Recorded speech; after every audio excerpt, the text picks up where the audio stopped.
Ya, lalu bagaimana kondisi usaha retail saat ini? Kita langsung bergabung dengan Ketua Umum Asosiasi Pengusaha Retail Indonesia, yaitu Roy Nicholas Mande. Selamat siang Pak Roy dan salam sehat selalu. Salam sehat Mas Tommy, salam Baik, sehat bagi kita semua. baik, terima kasih Pak Roy. Langsung saja tadi kami buka dengan informasi mengenai dampak di sejumlah daerah, terutama para pelaku usaha. Tapi menurut pengamatan Bapak sendiri, seperti apa kondisi sektor retail? Ya, sektor retail sama seperti yang tadi kita sudah saksikan juga dari berbagai liputan, baik itu di pasar tradisional, di pedagang kaki lima, sektor retail tidak bedanya dengan yang terjadi juga dengan para pedagang lainnya.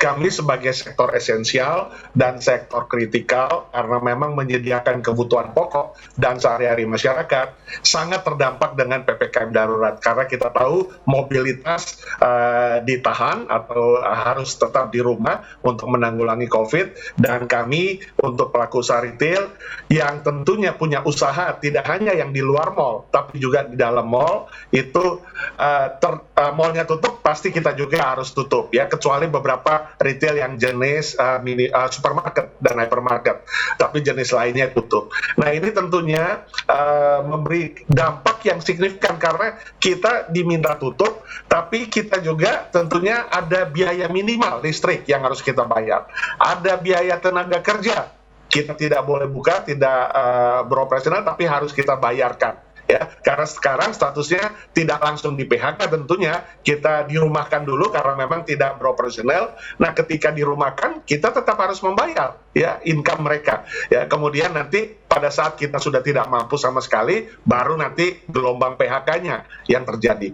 Kemudian kita juga harus tetap bayar retribusi daerah ya. PBB kita harus bayar, pajak reklame harus bayar, dan lain sebagainya, pajak air tanah yang memang menjadi PAD dari daerah. Jadi ada pajak buat pemerintah pusat, ada pajak buat pemerintah daerah yang saat ini kita masih tetap harus bayarkan pada saat kita diminta tutup. Nah, ini yang menjadi keprihatinan kita, Mas Tommy. Oke, keprihatinan ini tadi sempat disebutkan bagaimana ancaman PHK ini kemungkinan terjadi. Sedekat apa ancaman itu, Pak Roy?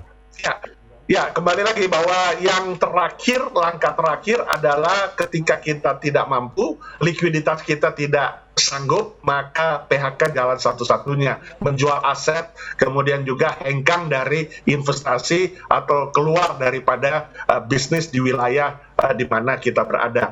Nah, ini tentunya sudah sangat dekat. Karena apa? Karena sampai hari ini kami mengajukan beberapa hal yang berkaitan dengan bagaimana supaya kita dapat bertahan. Karena yang kita pertahankan ini adalah kebutuhan pokok buat masyarakat dan juga masyarakat atau pekerja dalam hal ini yang bekerja supaya tidak di PHK, dan adanya UMKM yang sebenarnya mereka dibantu pemerintah untuk produksinya, tapi perdagangannya kan harus di retail, harus di toko swalayan, harus di mall. Ya memang bisa lewat online, tapi berapa besar marketnya, market size-nya di online untuk saat ini. Jadi kembali lagi, dampaknya sudah sangat dekat ketika belum ada subsidi atau bantuan stimulus untuk pedagang retail yang khusus bertahan sampai hari ini. Oke, Pak Roy, ini kebetulan sudah disebutkan soal stimulus. Berarti stimulus seperti apa yang diharapkan oleh pelaku usaha retail saat ini, terutama dalam jangka waktu dekat dari pemerintah pusat ataupun pemerintah daerah?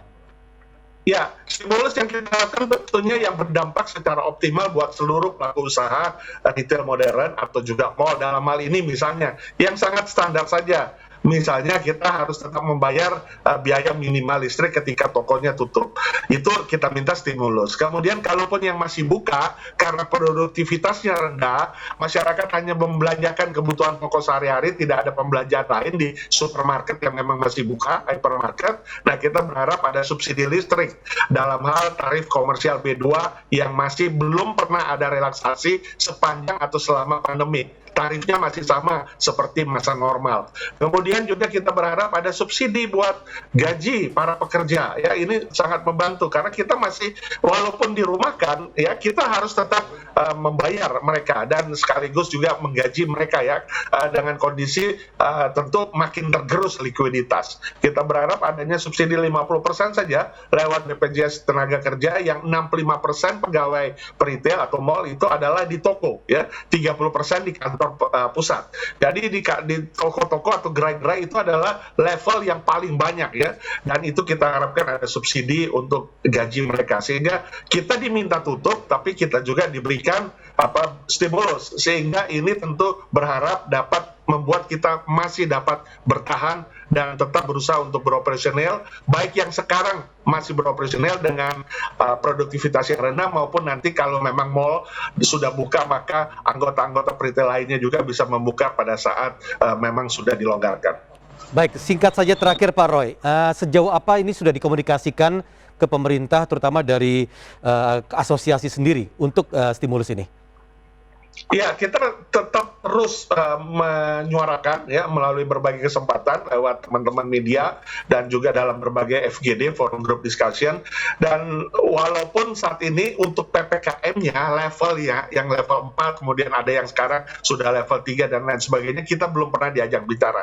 Sebenarnya kita berharap kita mau diajak bicara karena kan tentunya pemerintah berharap kita juga bersama-sama menanggulangi COVID. Dan kita berharap dapat berbicara supaya tidak ada multitafsir. Ada beberapa daerah yang justru masih menutup total toko swalayan. Nah, ini prihatin kita, karena daerah tersebut tentunya nggak mengikuti PPKM pusat. Kemudian juga ada berbagai multitafsir yang tentunya justru ini perlu diluruskan. Ya, istilah pasar swalayan itu sebenarnya ada 5 tipe.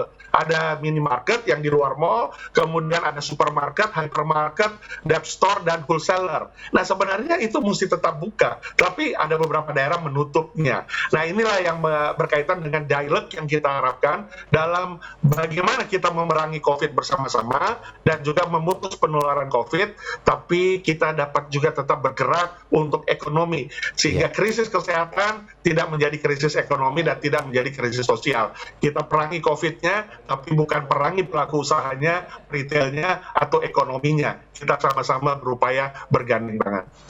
Baik, Ketua Umum Asosiasi Pengusaha Retail Indonesia, Bapak Roy Nicholas Mande, terima kasih sekali lagi telah bergabung bersama kami, dan sekali lagi salam sehat selalu.